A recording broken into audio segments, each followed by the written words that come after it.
marketing for influencers, brand ambassadors, and business owners.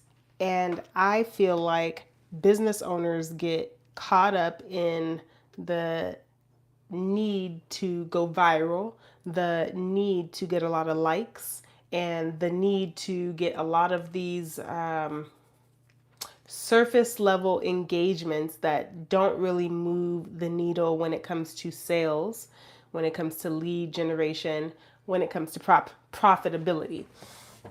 And I feel like part of it is because, one, we've seen a lot of people become very popular with content, and brands think if I can be just as popular as them, then maybe that attention will turn into money. But that's really not true. Like, that's like a very watered down version of what content marketing can do. And I think the first problem is associating views with sales. Views does not equal sales. Views does not mean that you're going to get more customers. All views means is that somebody's seen you. You guys, please stop yelling at me. No, I didn't forget anything. Listen to your music, and that's it. Kids. But a million things that mom forgot to do or that they need when it's bedtime that nobody was thinking about an hour ago when we were getting ready for bed. So I think the way that you can get away from thinking that views are going to turn into sales is by really having a set goal for your content strategy, not just views. Because what are views going to do for you if you want views? If you want views because you need to be seen, you need to be found by the right people, great. Then the goal is to find your audience, not necessarily get views. But if the goal is to get sales, where the way that you get sales is by an engaged audience that you're able to move off of a social media platform. And the way that you're able to do that is by having some sort of social lead generation system. Which way do I want to turn this? I think like this. And what I see a lot of small businesses failing at is, one, being content with views and then expecting the sales to come in just because they've been seen. And then the other part is when they've been seen, they don't have a way to capture the attention so that they can sell to them or continue to pitch to them after they've gotten the attention. So you work so hard to get the attention and then you lose the attention because you don't have a way to keep the attention. And that's where real marketing comes in. Like, you can't really expect to sell to someone that's never heard of you before, that doesn't trust you yet, that may not fully understand what it is that you can offer them, but they may have liked your content. They may have understood that there's something that you shared that's relevant to them, and that was good enough for maybe like a follow, but not necessarily a purchase. And when you can capture their information, you can continue the conversation. That's really all lead generation is being able to continue the conversation. If you can't continue the conversation with someone about what you sell, how you can help them, then they're really not a lead because you can't contact them again. And you need to be able to contact your leads in order to be able to sell to them. So that's one.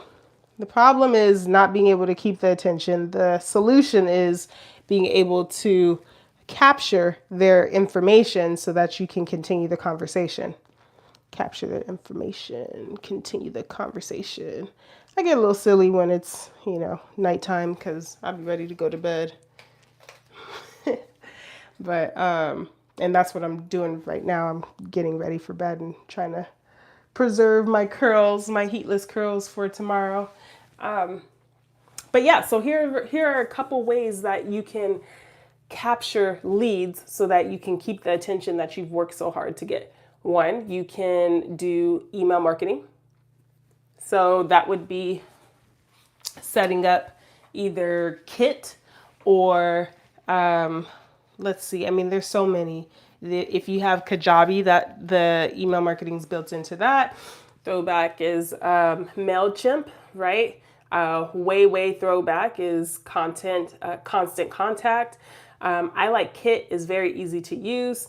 And then I recently signed up for another one. Ooh, I can't even think of the name right now. But they have like a lot of like visual templates that are really nice. A lot more templates than Kit does. So I have both of them right now. I think I'm going to keep both, but the point is make sure you have an email platform that you can contact your leads from. You can also do text message marketing, which is it's really big, but it's not very spoken of. During the holiday season, I had like 200 something emails from different companies that were essentially trying to pitch me to buy from them. Now, I didn't buy a whole bunch. I actually don't celebrate holidays and stuff. So there was no urgency for me to buy just because of the time of the year. But it just shows that businesses doing it the right way are trying to get in front of their audience the best way that they can. So text message marketing is going to be a way that you can really be the top of mind, right? Because even though I had all of those notifications, I didn't want to close them until I looked at them. So, and I did. I'm like, okay, I see that company, I see that company, I see that company. And even if I didn't actually open the message, I'm like still reminded of that company. And that's really what you want your email marketing and your text message marketing to do, is to remind your audience of you. It's not necessarily that they want to buy from you right now. It's not necessarily that they are ready to buy from you right now. It's that they are being reminded of you and building brand. Like, oh yeah, okay, cool. They still exist. Oh yeah, they still do that thing. I'm still trying to find a solution for that problem. Yeah, let me think about them some more, or let me go binge watch some of their content. So email marketing is really good for connecting and reconnecting and keeping the conversation going. And text message marketing is still a great way to keep the conversation going. But there are also different ways that you can utilize email marketing. So there is Substack that's really popular. And Substack is essentially like more like a newsletter. It's still kind of like email marketing, but it's like bloggy emailing, so to speak, story driven, which is great because it engages people, keeps the conversation going. And then you have groups, communities. For instance, there is school. Which way is my curl going? Okay. So you have school where you can build a community of people where, again, you can continue the conversation. And that builds interactive community where people can talk back with your community and not just with you. If somebody replies to your text message, that just only goes to you. If somebody replies to your email, that just only goes to you. But if somebody replies to a comment within your school community, then the whole community can see that and they can now engage with each other. So I just realized that I have ketchup on my shirt from my kids. Sue me. But yeah, so you have these different ways that you're able to keep the attention after you've worked so hard to get the attention. And that's really the goal. When you're first starting out on social media, when you're first using content to build your business, the goal is to keep the attention, and that's really going to be the biggest differentiator between content marketing for a business and content marketing for, say, an influencer whose sole goal is to get attention.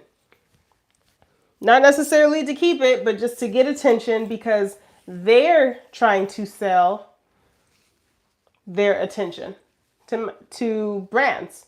They're trying to get brands to pay them for the attention that they get from their audience. Doesn't matter if they keep the attention or if they, pay.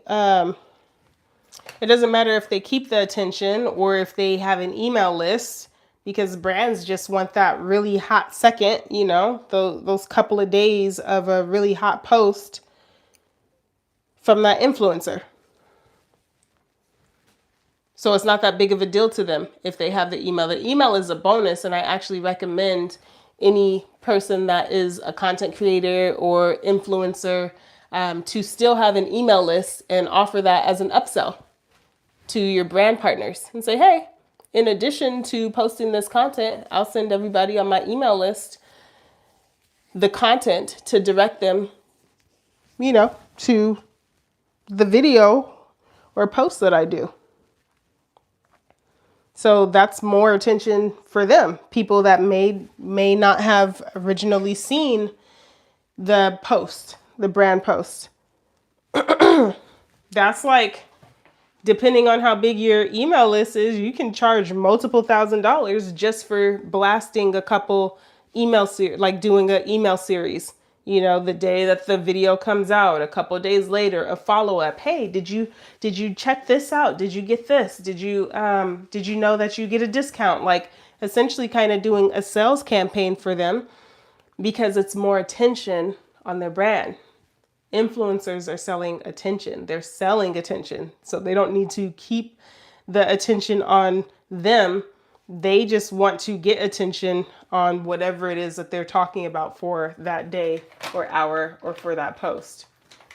Whereas a business owner, you are trying to keep attention so that you can take people through the sales cycle and make sure that they're aware of how you are able to help them solve a problem, and make sure that they're aware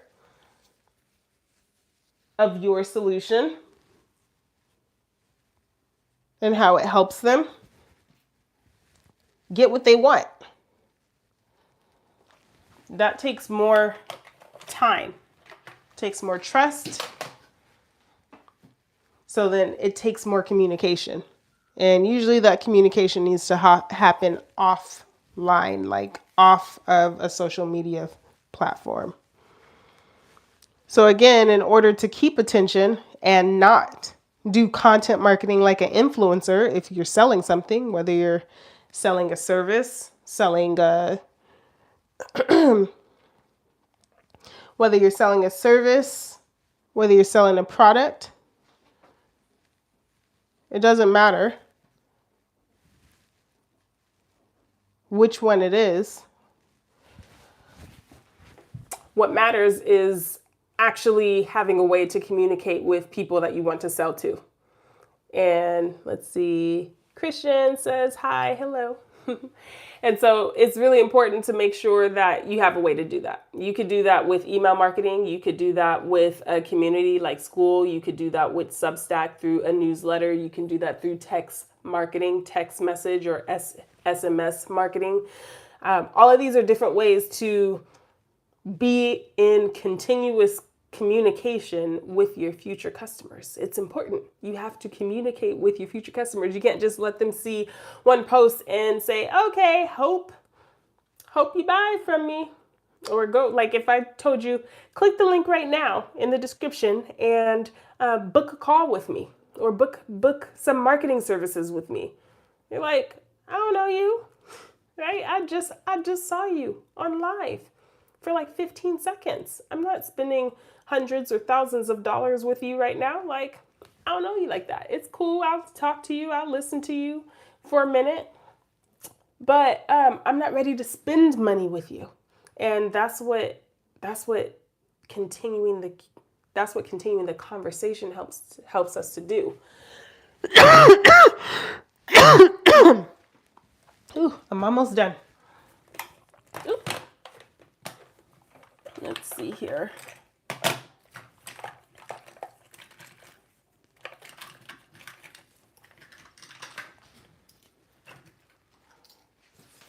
I think the other part that a lot of business owners are missing is that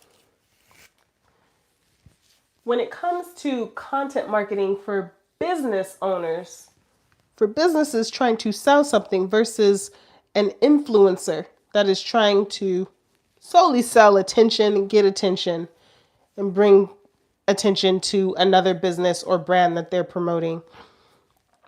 For business owners,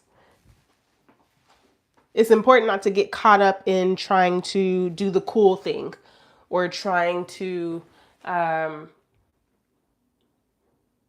really just trying to do the cool thing or trying to play the popularity contest. And what I mean by popularity contest, I mean the cool kid popularity contest, not the brand building popularity contest, because there is always popularity when it comes to building a business brand. But it's a difference between me as an angel trying to gain popularity for the sake of looking like a it girl online versus establishing authority and establishing my brand for my business and saying, yes, I'm Angel, and yes, I'm a mom. If you were on earlier, you'd have heard me tell my kids, like, no, you can't have anything else. Make sure make sure you're in bed. And so you'll see different aspects of me in my life, but I'm not like, ooh, look at me, and oh, look how great my life is, and stuff like that. Though my life is pretty good. I got a loving family and all of that. But the focus is building a business. I'm trying to help people with their business. I'm trying to help people use regular marketing that multi-million-dollar businesses are using and have been using, and bring that to small businesses, because it seems like, oh, it's okay. I don't need a slipper right now. I have my slippers on my feet.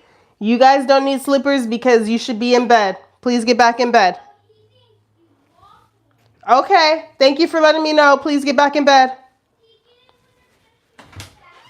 No, I'm not getting it tonight. Please get back in bed. Thank you.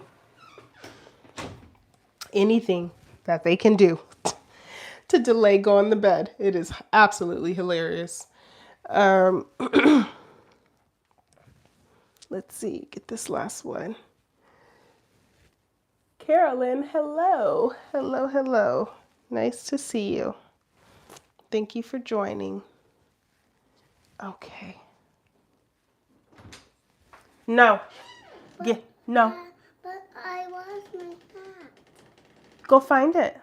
But I can't find it. I'm not going to find it for you. Come get a hug.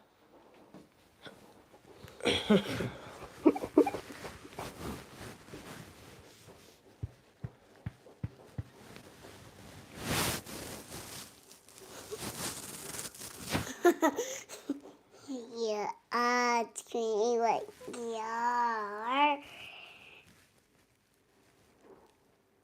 Here. Yes, my hair. Okay. Hugs. I love you. Your hair is so nice. Thank you. I love you.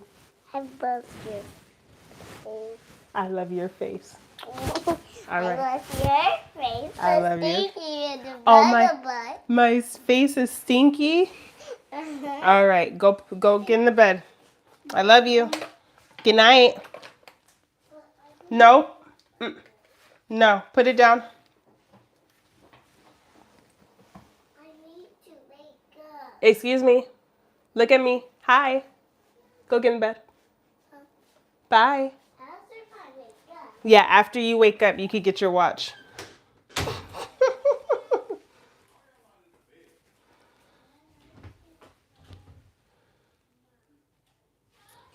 Okay. Well, thank you. Let's see. Oh. No. Go get in the bed. Okay.